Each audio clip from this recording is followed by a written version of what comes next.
อย่างพระติรัตนเกี่ยวเจ้าตั้งสามประการอันมีพระพุทธพระธรรมพระสงฆ์อันเป็นสรณะที่เปิ่งตีเคารพนับถืออันสูงสุดในชีวิต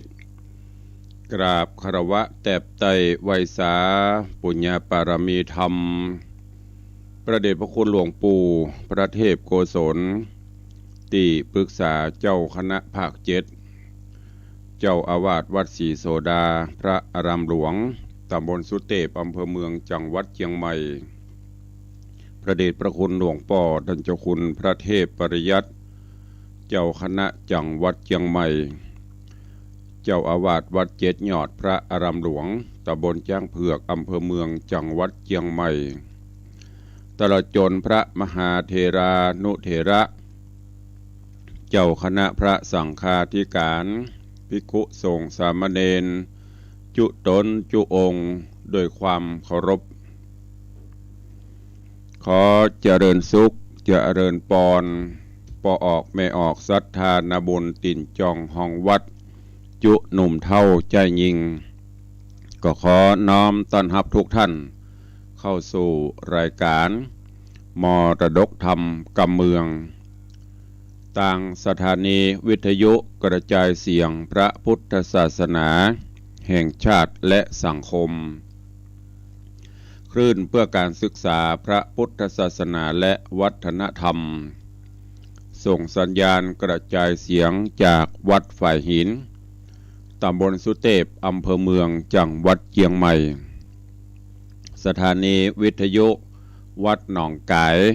ตำบลสันปะยางอำเภอแม่แตงจังหวัดเชียงใหม่สถานีวิทยุ CM77 วิทยุอินเทอร์เน็ตล้านนาสถานีวิทยุพระพุทธศาสนาจังหวัดเชียงรายสถานีวิทยุคลื่นพระพุทธศาสนาและจริยธรรม FM 96 เมกะเฮิรตซ์วัดพระธาตุเจ้าดอยสุเทพตลอดจนวิทยุชุมชนเสียงตามสายห่อกระจายข่าวตามวัดตามวาตามหมู่บ้านต่างๆตีต่างสมปานเจ้าวัดต่างปอแก่ปอแคว้นได้เปิดสัญญาณฮือสาธุชนญาติโยมได้รับฟังเสียงธรรมะกันอยู่ในเวลานี้พร้อมกันนี้ก็ขอกราบถวายการต้อนรับถวายความเคารพและเจริญปอนต้อนรับครูบาอาจารย์ญาติโยมศรัทธาติได้ติดตามรับชมรับฟังกันอยู่ต่างเฟซบุ๊กไลฟ์ต่างไลฟ์สดของสถานีมรดกธรรมวัดวังสิงคำของคลื่น104ธรรมะคลายเครียดของวัดฝ่ายหินของวัดพระธาตุเจ้าดอยสุเทพตลอดจนของปอออกไม่ออกศรัทธาครูบาอาจารย์ที่ได้เข้ามาแล้วกดแชร์1แชร์1บุญสู่ญาติธรรมเปื้อนๆในกลุ่ม Facebook จะได้ฟังน้ำฟังธรรมกันอย่างทั่วถึง กดแชร์กดที่ไหนตุลุงอาจารย์กดตั้งมุมซ้ายสุดของของหน้าโทรศัพท์เพิ่นจะมีคำบอกว่าสระแอชอช้างรอเรือไม่กระรันอ่านว่าแชร์กดลงไปที่หั่นกระเดียมันก็จะแชร์ออกไปคำว่าแชร์ก็หมายถึงส่งสัญญาณกลุ่มเพื่อนๆเฮาทั้งหมดทั้งมวลที่ภัยที่เป็นเพื่อนเฮาก็จะสามารถได้ฮู้ได้ฟังเสียงธรรมก็เป็นการฮื้อธรรมทานแห่มช่องทางหนึ่งก็เมตตาครูบาอาจารย์และญาติโยมเนอะที่เข้ามาติดตามรับชมรับฟังกันทางไลฟ์สดก็กดแชร์เอาไปตัวเองประกันวันนี้อากาศเย็นสบายตั้งแต่ตะคืนมานี้ก็จะเย็นมาจนถึงวันนี้ก็เย็นอยู่ขวายมาก็บ่ายมาก็จะรู้สึกหมอกอุ่นหมอกร้อนนี่คือบรรยากาศอากาศหน้าหนาวแล้วก็ช่วงนี้ก็จะไปกาดตกกันเนอะ ฝ รู้สึกมันมาอีกแล้วอย่างมาแหมหมดตัวลงพี่โควิดโอเมคอนไม่แค่นยุมาแหมะตะวันในหันประกาศงดจัดงานวันเด็กในจังหวัดเชียงใหม่แหมะงดจัดกิจกรรมอย่างต่างๆเพิ่มเริ่มแล้วเนอะคำสั่งเริ่มออกมาแหมะโอ้เนาะหลายปีมาละเงียบเหงากันบ่ได้จัดกิจกรรมกิจการแม้กระทั่งต่างวัดต่างวาปล่อยหลวงปล่อยลามก็เงียบปิ้งไปบัลลังจะลวดหายแซบเหรอกะประเพณีปล่อยหลวงเนี่ยได้ยินครูบาอาจารย์หลายวัดหลายว่านิมนต์ไปฮับตาลกับลวดตาลเปาะไปแห่บ่เฮออย่างละเนาะหลวงพ่อก็จะแห่ให้วันก็เป็นไปตามสภาวะการเนาะสถานการณ์โลกมันเปลี่ยนแปลงไปอย่างที่ครูบาอาจารย์อย่างที่ตุลุงได้บอกสิ่งไหนที่บ่หันก็จะหันสิ่งไหนที่บ่ฮู้ก็จะฮู้ตามที่พุทธทำนายตามที่ครูบาอาจารย์เปิ้นทำนายตายตักไว้ปัจจุบันนี้ก็รู้สึกว่าสิ่งเหล่านี้มันกำลังคืบคลานกำลังเกิดขึ้นอย่างนั้นก็จะไปประมาทเนอะดูแลสุขภาพร่างกายที่สำคัญก็ดูแลจิตใจโดยเฉพาะสุขภาพจิตเท่านี้เป็นสิ่งสำคัญก็รู้จักปลดปลงปล่อยวางไปเป็นบังเป็นคราวทำจิตใจให้เบิกบานแจ่มใสจิตใจบริสุทธิ์ผุดผ่องมันจำศีลกินทานน้อมลำลึกถึงคุณพระรัตนตรัยคุณพ่อคุณแม่เอามาเป็นสรณะที่พึ่งมีสติมีสัมปชัญญะมีขันติธรรมเนี่ยธรรมะบนเนี้ยเอามาใจก็จะทำให้สุขภาพจิตสุขภาพใจเฮาสมบูรณ์และสุขภาพกายเฮาก็จะได้แข็งแรงอยู่ไปเมินๆก็ฝากไว้กับทุกท่านก่อนที่จะได้ไปฟังหูกฟ้าแมงคานก็ขอน้อมถวายการต้อนรับและก็ตักทายพี่น้องญาติโยมศรัทธานาบุญครูบาอาจารย์ที่ได้เข้ามาติดตามรับชมรับฟังกันอยู่ต่าง Facebook ไลฟ์ต่างหน้าจอซึ่งในตอนนี้ก็เข้ามาหลายรูปหลายท่านหลายคนเนอะ ถวายการต้อนรับท่านเจ้าพระครูสิริวชิโรภาสวัดประม่วงสันป่าฝ้าย Morning Good morning วันนี้เป็นภาษาอังกฤษเข้ามา Good morning ก็คือสวัสดียามเช้าตุลุงในวังเช่นเดียวกัน Good morning ตุลุงสิริวชิโรภาสเจริญปอนคุยมชนจันทร์สอนคำกราบไหว้สาเจ้าสาธุเจริญปอนโยมพี่จัญญาฟองซักเจริญปอนโยมแม่ละอองแก้วชุ่มใจกราบไหว้สาเจ้าเจริญปอน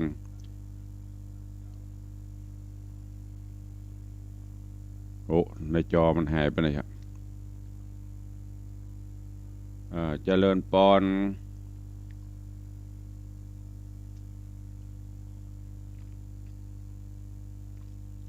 โยมยายเพลินเพื่อนเกษตรกราบนมัสการเจ้าสาธุโยมปีจัญญาฟวงศักดิ์บอกว่าน้อมกราบไหว้สาพระอาจารย์เจริญปอนเนอร์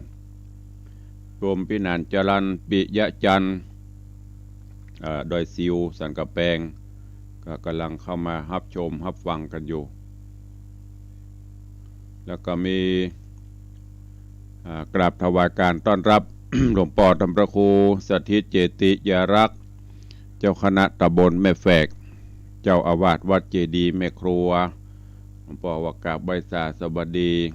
ก็เช่นกันนะครับเนอะกราบถวายความเคารพถวายการต้อนรับยามเจ้าตัวเองแล้วก็มีโยมพี่หมอมัทนามพันธ์กราบใบสาเจ้าหลวงพ่อสาธุเจริญปอนเจริญปอนโยมแม่จันดีวิสุทธินันท์กราบใบสาเจ้าธรรมพระครูเพลงเพราะมากนี่หรอสาธุ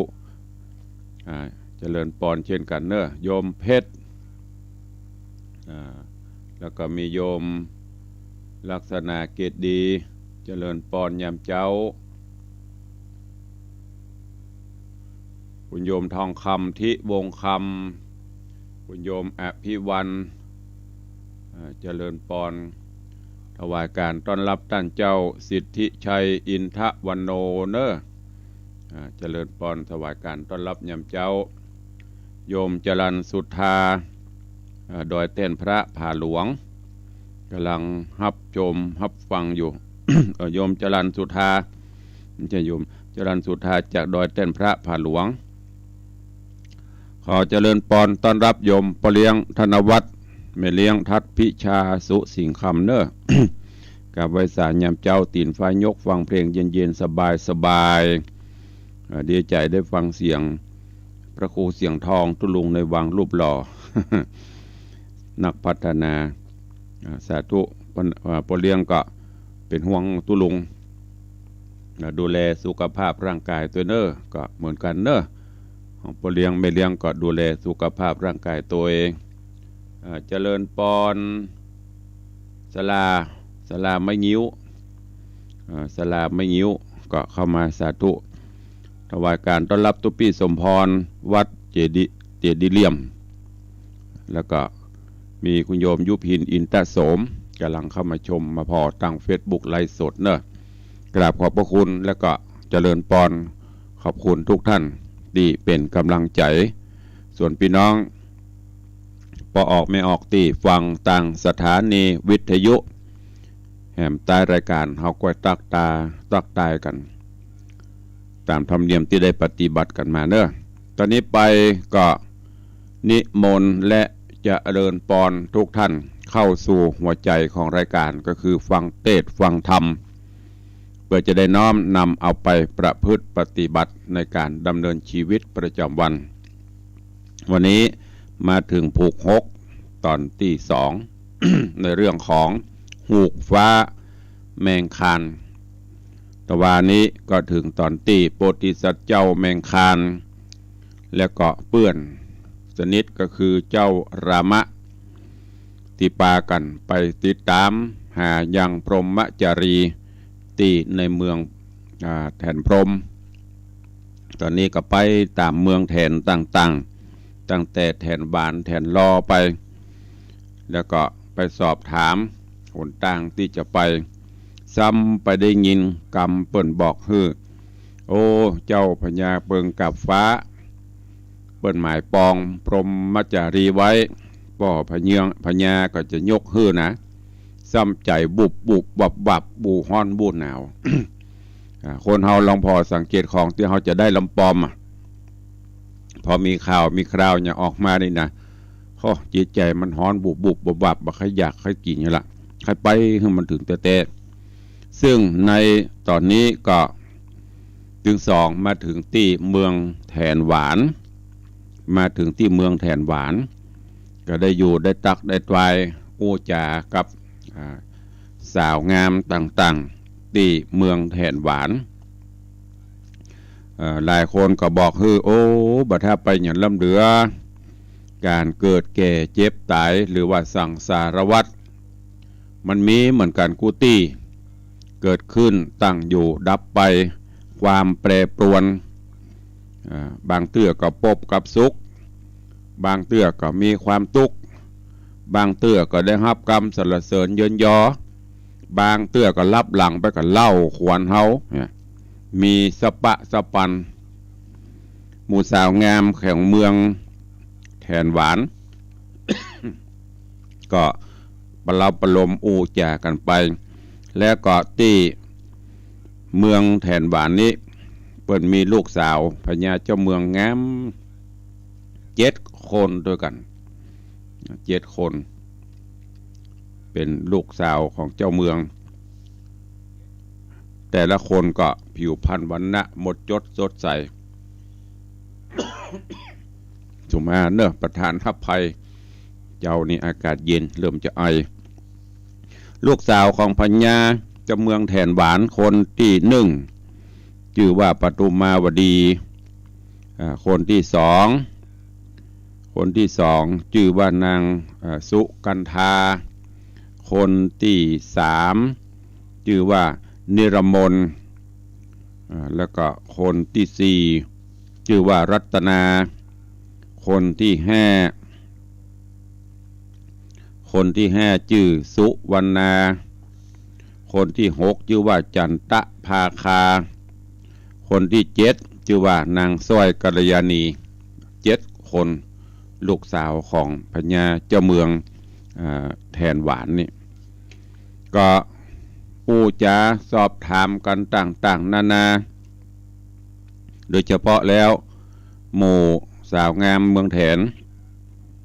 ก็ได้จ่าหยอกล้อกันไปประกอบกับมีอากาศเย็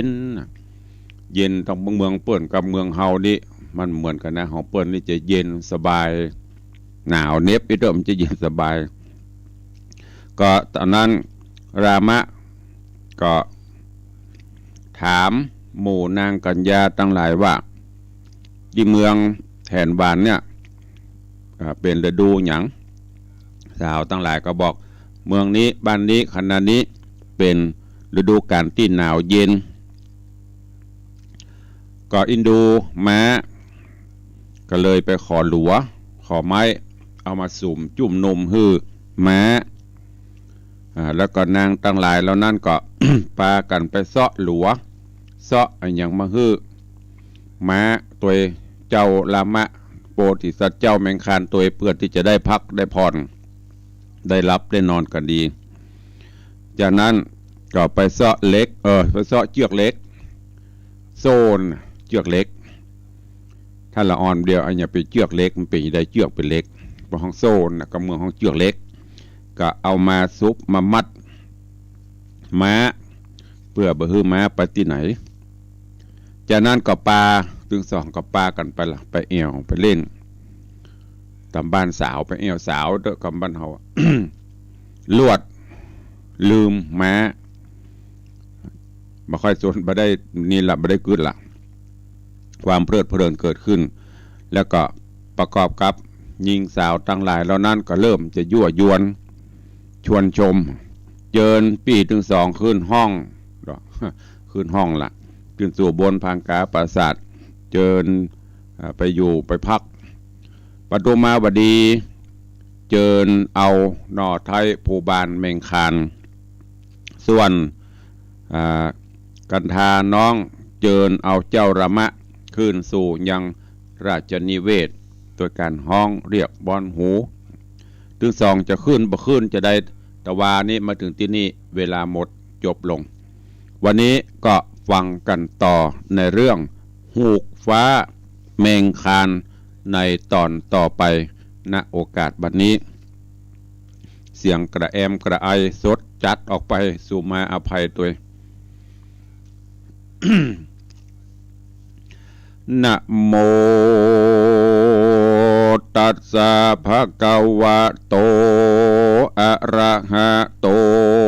สัมมาสัมพุทธัสสะสาธะโวฟังลาโสตุจนะสัพปุริสะตังลายตั้งยิงและใจม้วนหมู่ที่ได้ปากันอยู่ทอมทาดาฟังยังรัสธรรมเทศนาหูกฟ้าแมงคานลำดับการมาแถมแล้วเนื้อเจ้าขอเชิญศรัทธาต่างหลายหนุ่มเท่าจุงตั้งจิตใจเราทอมทานอดาฟังต่อไปไปนาดีแลดนายามนอนเจ้าหน่อยยดมากแมงคานกับตั้งเศษอาหารสั่งใจหากจะเดินไปเถิงยังติอยู่แห่งเมืองนอกู้แทนวานนอโปธิยันแมงคานได้ฟังกำเล่าลมจ่าแห่งนางปฐุมมาวดี กับนางสะลีนาดน้องสุกันทาสาวสองกันอย่าพี่น้องมานั่งแวดล้อมจากกำยายยามนอนดอโปธาก็มีหัวใจไหวหวั่นซึ้งบ่หูจักเหตุเงื่องอันใดจักมาปันหาไทยสักอย่างเต้าฟังเสียงนางเต้าฟังเสียงนางร่างคิงกลมกล่าวเจยจมม่วนหูว่าคาแดสรีบุญจูปี้อายบาดนี้เจ้าตั้งสองได้ยกย้ายมาสู่หอใจสองเจ้าปี้ได้มาหอดแล้วข้าบ่ฮือกาดแก้วไปน้อยเสียงนางจะไขหวานจ้อยยามนอนสองหนุ่มน้อยใจลามคือว่าเจ้าบนหานแมงคันเจ้ากับเสนาเก้ารามเสนาก็มาจะฮับกำนางไปบ่เจ้าว่าพัดเทดูรานางละใส่ใจน้อยเนาบาดนี้พี่เจ้าตั้งสองมาฮอดนี่แล้วจักบอกกาดแก้วนี่ไก่บ่พรากนางนงไวไปที่อื่นจักเป็นกู้จื้นบนหอใจอยู่แตนวงใหญ่สืบกวางยังเมืองมิ่งกวางแทนหวานร้อนการกล่าวอูบ่สมเปิงจอบสู้เปิงใจกล่าวกำเหลือไปแต่เราคอสองนางกินเก้าโพดคุณนาโอดโตสาตัวหน่อยใหญ่แก่ขาสองนอไทยเดเตนางสานาลิโยตัสสาวัจจะนังสุตัวงามนอนสองดอนเนาสาวเมืองแทนหวานก็ใครขานตอบถอยว่าดูโอราสองเจ้ายอดซอยบุญมีขอจุงเป็นดังวาจีกำปากสองขาดหน่วยนาดหากยินบานกลัวสองเจ้าเจียงคานบอกว่าแต่จุไร่เล่สาวเมืองแทนฮือเครื่องแกนหมัดใหม่ตุกเนียอาครายเมื่อป่าไอลูนโดยเตจะบุญกรรมจูหนุนแต่งสร้างมาขอมาแต่ขอกขังบุเปตในอดีตเตล่วงแล้วสองกู้นอเกียวก็ลวดใดลวดเป็นผัวเมียกันในติดหีวันคืนนั้นคือวาดพระนอจันแมงคันได้อยู่ห่วมวิมานกับตามอากับนางปัตุมาวดีพี่เก้าส่วนเสนาเจ้าปิญญา ก็อยู่ก็ได้นางสุกันธาพูดน้องอยู่ร่วมห้องใสญาบนผังกาภาษาโดยอำนาจไปหลังก็มีโดยเตจะอำนาจไปหลังก็มีวานนอนและนามรัตติญาในกลางคืนนอนเล่าส่วนอันว่าตนพระเป็นเจ้านอตัสสะโปนเกิดพระอุดมเจ้าแมงคันอยู่สุขสำราญจอบสู่กับนางกินกูปตุมาวดีด้วยสรีโสภาพองเพวการเจ้าแมงคันกล่าวกรรมได้แล้ว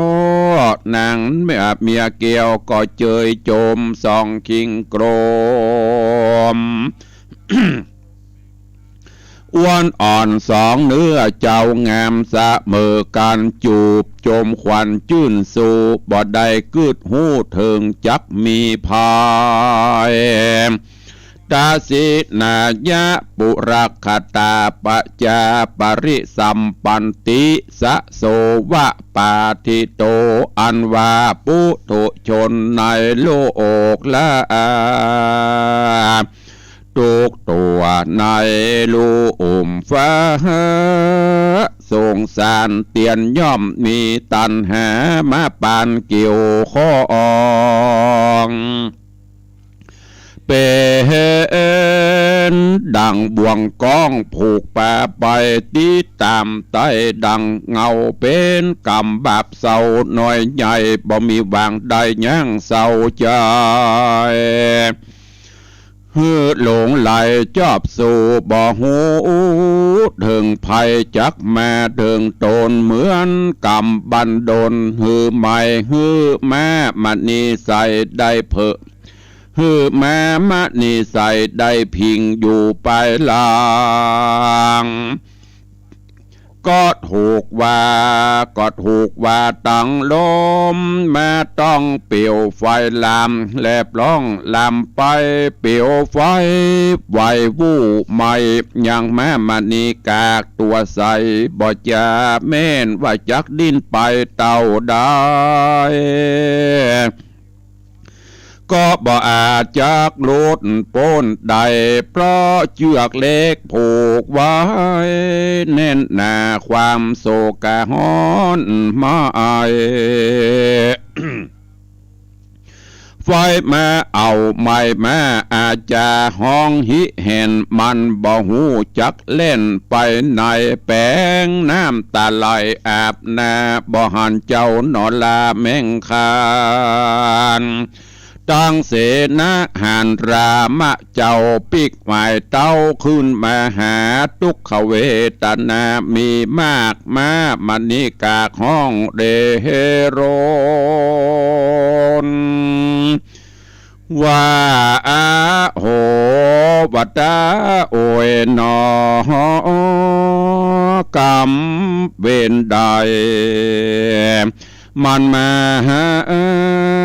ตอบใส่ฮือกูแม้ถูกเปลี่ยวไฟร้อนร้ายเลโรนกรรมมาจนตอบใส่คืนปังตัวกูเตี้ยงจักมรณังตายขาดดับชีวิตวาดเป็นเพียงละอินทรีย์คาบเน่าไฟก็แม้ไม่เอาเหลือลายบ่สบายเสพไม่จักหกวิ่งไปไหนบ่ได้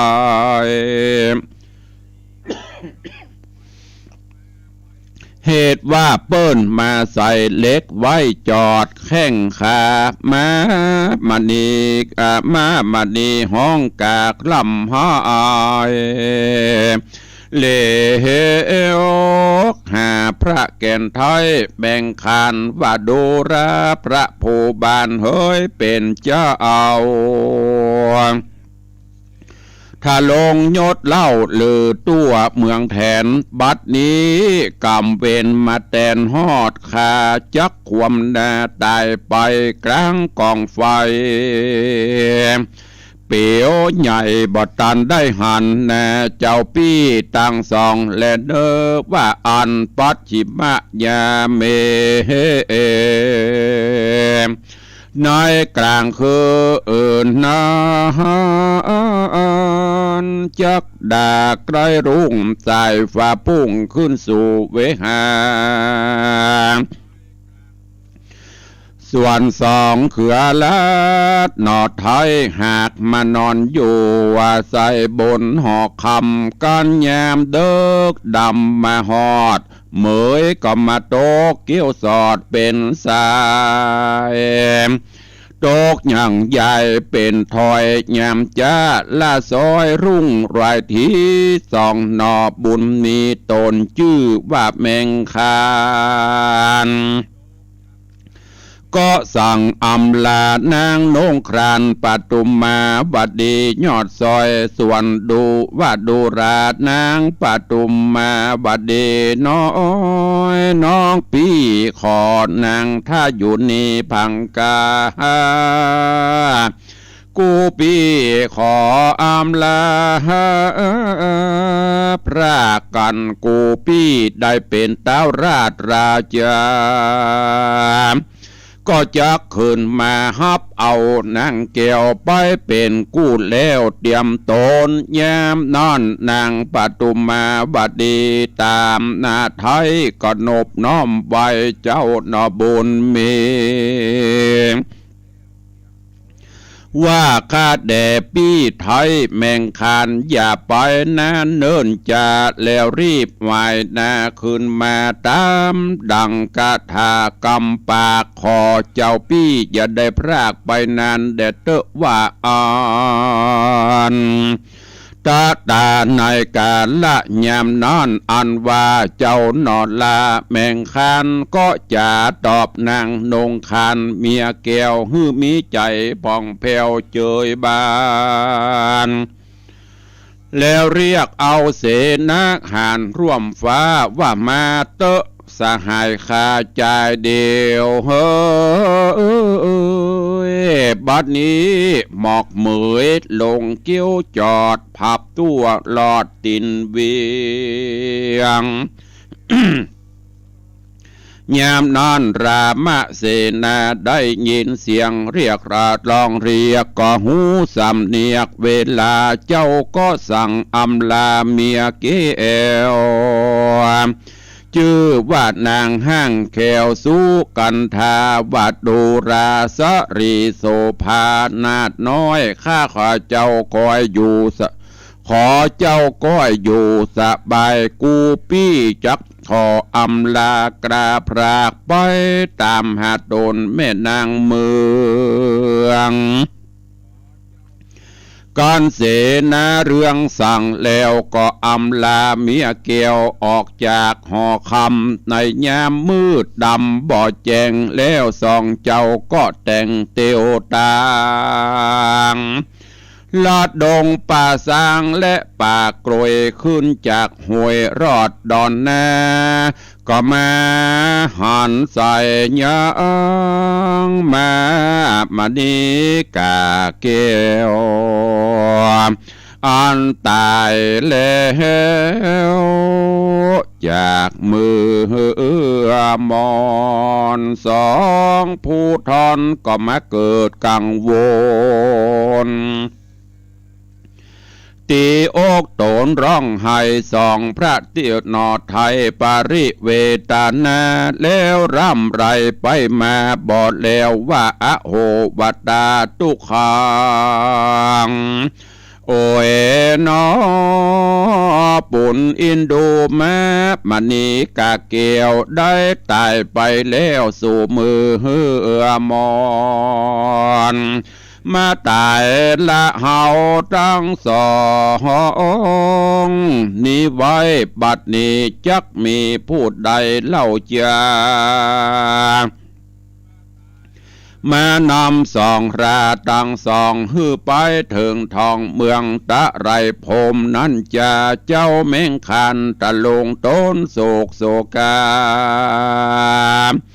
ลองเรียกรามเสนาห่วมฟ้าว่าโอยนอวิบากแห่งคาสองรามหากได้มาซะน้องตอบจักบ่มาหอบอุ้มสองราสายสุตาเฮ้ยมามิ่งเกวตายไปแล้วบอกคืนมาบัดนี้เจ้าอาชามาตายละหมู่เสนาเจ้ามาตายละข้าใหญ่น้อยยิ่งใจมาตายละ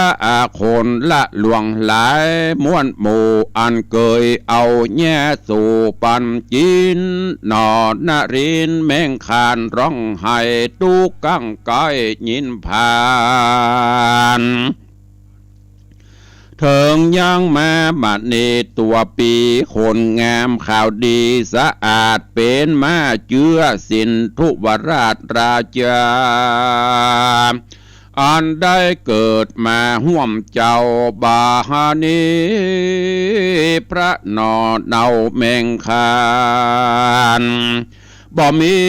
ความสำราญสักน้อยตุกโศกหอยมองในลวดสูตรวิสัยนั่งให้อินดูแม่เกี้ยวใส่มณีกากถูกไฟไม่พรากกลิ้งตายเคราะห์หลวงหลายโตกใส่กรรมวิบากไหลเติงมาเจ้าเม่งขานเวทนาร้องไห้แล้วเรียกสินาใจเตรียมตา ว่ารามเสนาเฮยน้องขาสันใดและเฮาตั้งสองจักไปลอดห้องฟ้าตะไรโพรโอมหมอกเมยลงมืดกลุ่มโตกมืดกลุ่มหลังลงมาเฮอปียกาญาอาบย้อยความตุกโศกห้อยปังเศร้า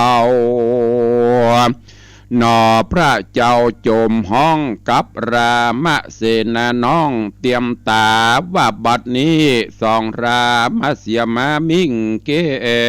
วก็เพื่อไปแอวเล่นเมามัวลืมสติตัวพระมาดบ่ได้กึดหูขวาตั้งเสียดังคนตาเพลียบอดสองข้างหื้อเสียอย่างแม่เอกอังอาชนอย ก็เพราะหลงไหลเมามัวว่าอันก็มีวันนั้นแหละนะ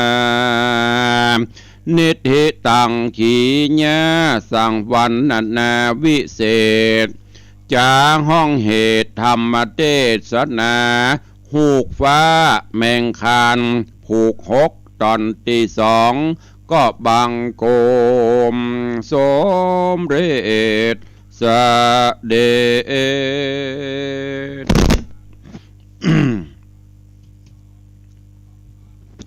ก็จบปริปุณนังไปแถมหนึ่งผูกในเรื่องของหูกฟ้าแมงคานมาตายละไปละเด้อ เจ้ายังมาขี่ไปไหนกับนี่เนี่ยกามตัณหาภาวะตัณหาวิภาวะตัณหากิเลสตัณหาครอบงำเนี่ยไปปะกันตั้งหน้าลืมตั้งหลังโดนนารีพิฆาตไปเปิ่นเรือนขึ้นไปนอนเอาเข้ากับลวดได้เสียกันไปซ้ำปลายบปอก่อนจะไปอากาศมันหนาวเน็บก็ด้วยความอินดูอีกแล้วก็แกมความประมาทเอาเชือกเล็กมามัดม้าไว้แล้วก็ดังไฟฮื้อม้าได้รับความอบอุ่นส่วนตึงสองก็ปากันไปนอนกับลูกสาวยามเมืองแทนบุญเหรอเลิกมาลมก็โชยมาปะทะกับกองไฟก็ลุกโชดช่วงจัดจวานแล้วก็ปลายมปอก็ลามเข้าเอา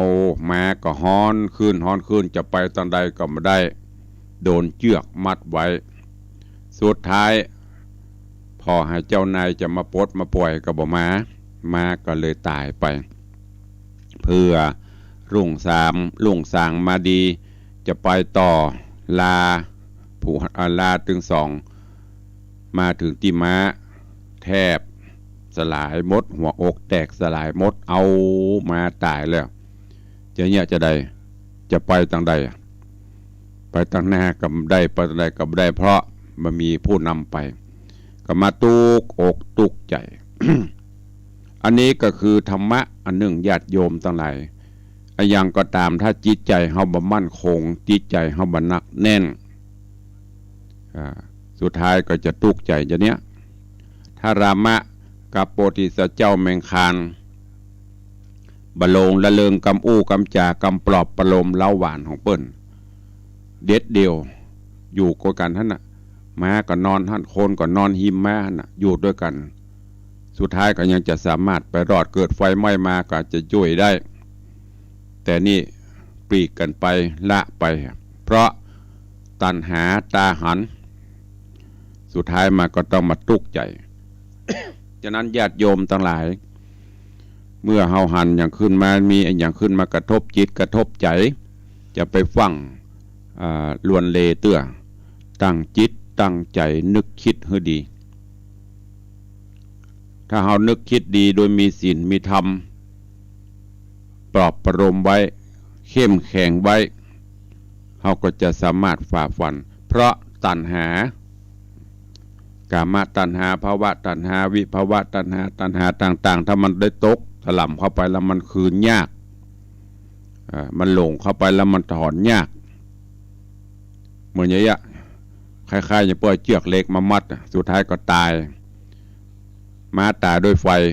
แต่ถึงสองนี่ตายด้วยตัณหาจะเจ็บด้วยตัณหาตุกใจด้วยเพราะตัณหาดังนั้นก็ขอให้ปลดโปร่งอย่างเชือกเล็กที่มัดม้ามันก็เหมือนเนี่ยกิเลสที่มัดจิตมัดใจเฮาถึงวันเนี่ยถ้าเฮาบ่ฮู้จักแก้บ่ฮู้จักปล่อยยิ่งเอาโซ่ใหญ่ๆมาล่ามไว้แต่ใดก็จะตุกตันเนาะฝากเป็นข้อคิดเตือนจิตเตือนใจกับทุกท่านนำไปคิดพิจารณาและนำไปใช้ในการดำเนินชีวิตประจำวันตัวเองโดยเวลาเหลือแหมน้อยใกล้จะหมดเวลาละก็เดี๋ยวก็จะได้ตักได้ตายได้โอได้จ้ากับปอออกไม่ออกศรัทธาที่ฟังอยู่ทางบ้านทางจองในตอนนี้ทาง Facebook ไลฟ์ทางหน้าจอก็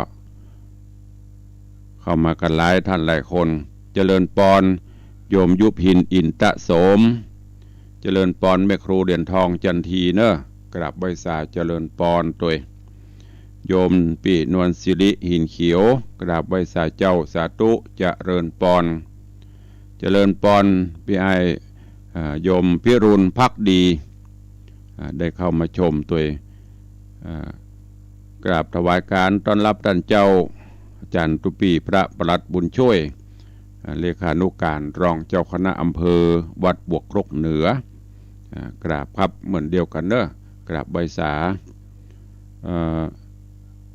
นานหลวง นานหลวงนี่ปะโตปนห้องอย่างก็เนี่ยลืมไปละพี่นานหลวงนี่ปนล่ำลือบารมีสูงก็ไปลืมเนอะแผ่บารมีมาตั้งในวังเพื่อพองวันนี้กำลังรับชมอยู่ไว้สาเนอะเสียวกันเล่น ท่านเจ้าพระครูวัดพนอนแม่ปูคาโอ้วัดเปิ่นม่วนเนอะบารมีสมเปิงกวนบารมีม่วนมีเทศกาลกลางจ้องเปิ่นก็ใส่จ้องประดับตกแต่งภายมันได้ไปเอวเนอะวัดปูคาพนอนแม่ปูคาสังกะแปลงม่วนไปไหวภาษาสารโลบครูบาท่านเจ้าท่านพระครูเปิ่นตกแต่งวัดกับม่วนด้วยไปเยี่ยมไปเอวได้แล้วก็มีโยมอย่างนี้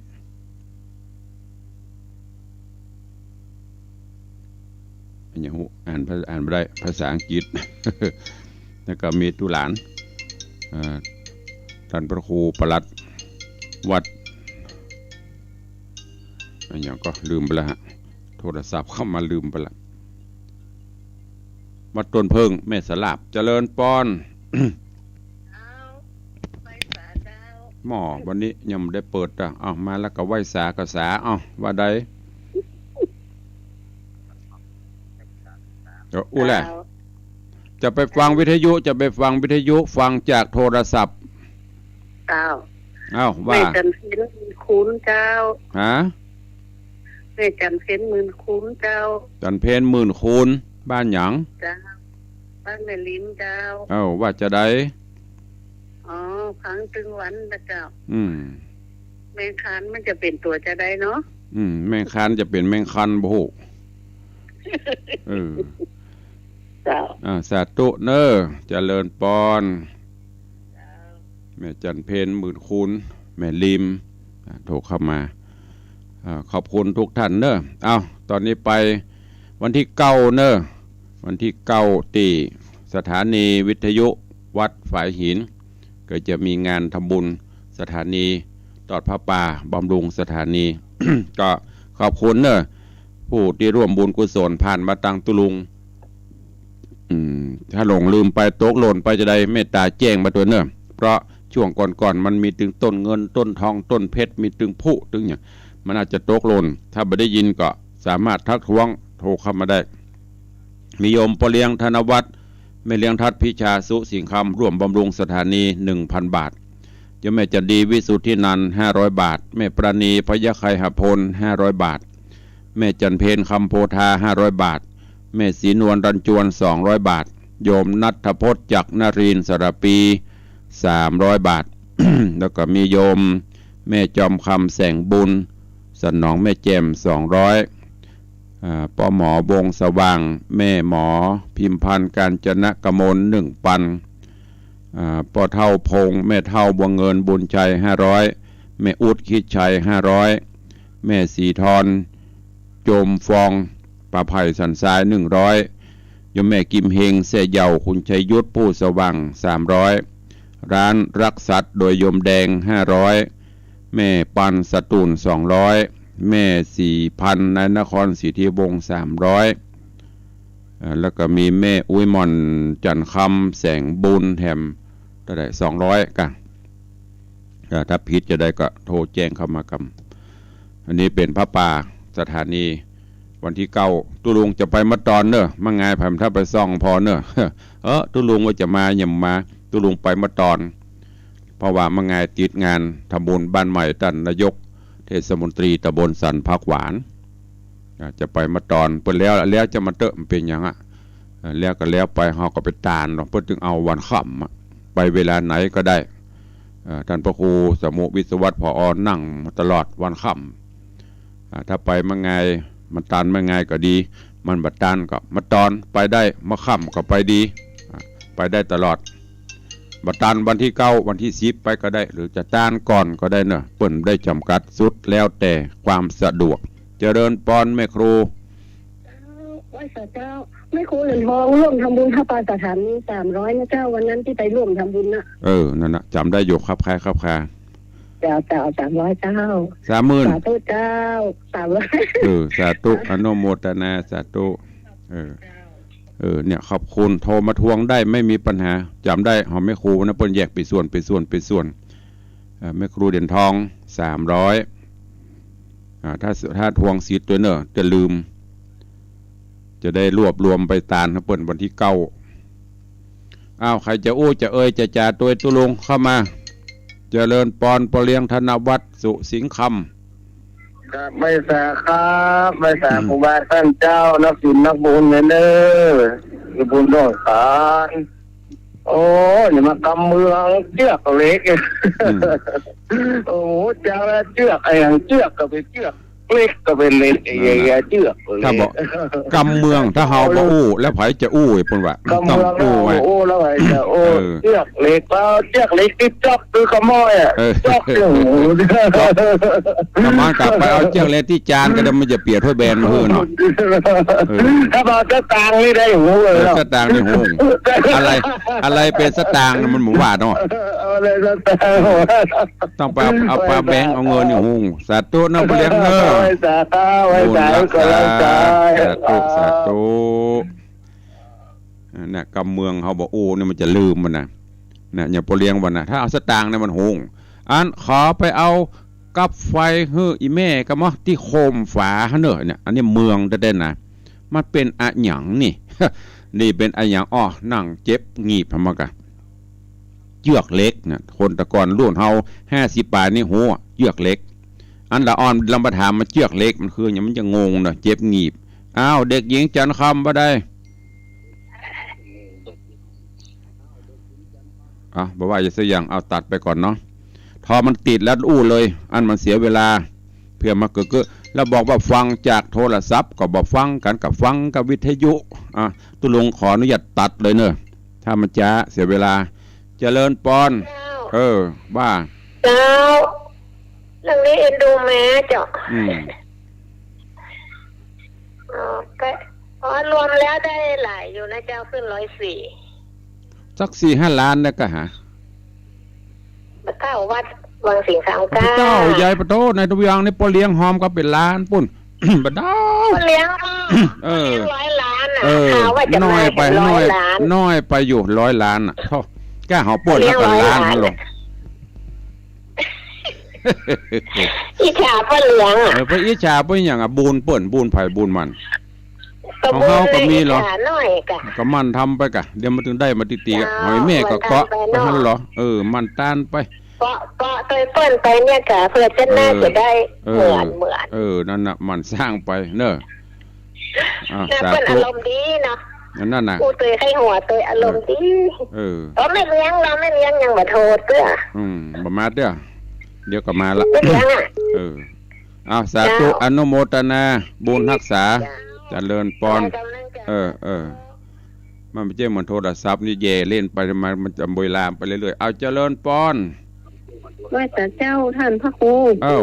ฟังเนออยู่ที่แม่กับปองให้นะว่าไดแม่จารีก็ว่าได้ก็ว่าได้ก็ฟังไปเรื่อยๆกับเจ้าม่วนนี่ไปเรื่อยๆก็เรื่อยๆก็ฟังก็ไปดื่มใส่กันทำเนอะปีใหม่แล้วนะแต่ก็ฟังม่วนของฟังโทรศัพท์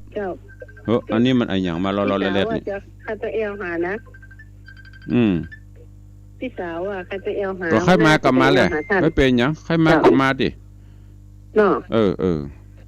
เอาสาธุอนุโมทนาเจริญพรใครมากับมาเลยไม่มีปัญหามาได้ตลอด เอาสายต่อไป0817836540ไปเริ่มเนอะปีใหม่ละ365วันใส่ไปวัน10 บาท10 บาทเนอะเดี๋ยววันเกิดตุลุงมีสตางค์หอมแบบบะหอมนะไปฟังกระม่วนไปได้จอมไปตัววัน5 บาท10 บาท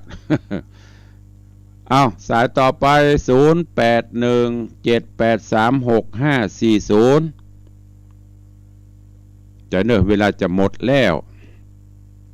แต่พ่องเล่นพ่องไอ้เนอะตุลุงนะหยอกล้อกันไปไข้หัวกันไปนี่คือตุลุงในวังถ้าบะเซลบะหยอกบะล้อบะเล่นสะท้าก็จะง่อมไปฟังบะได้ฟังแล้วโทรเข้ามาให้กำลังใจกันด้วย0817836540มีก็ไม่มีก็จะได้ล่ำลากันแล้วเด้อเวลาจะหมดแล้ว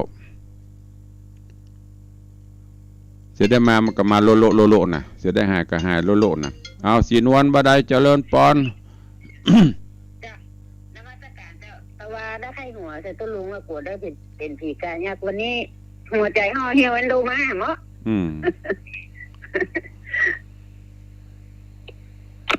เตี้ยเอาจบข่าวสาธุจบข่าวนึกว่าอย่างว่ามารายงานตัวห่อใจห่อเหี่ยวอีดูมาใบดูตุลุงเตดเนาะตุลุงเตดอีใส่กันทำว่าตุลุงตัวนั้นใบดูอีดูมาปุ่นวะเอากันหัวไข้หัวกันม่วนหมดเวลาพอดีเนอะเนี่ยเสี่ยงไปทำละ1 ชั่วโมงอย่าประมาทตั้งใจทำคุณงามความดีสร้างบารมีทำไปเนอะวันนี้เวลาหมดเวลานำรายการจากครูบาอาจารย์ท่านเจ้าญาติโยมสาธุชนไปก่อนเนาะปะกันใหม่ในวันต่อไปอยู่ดีมีสุขเหมือนกันจุตนจุองจุผู้จุคน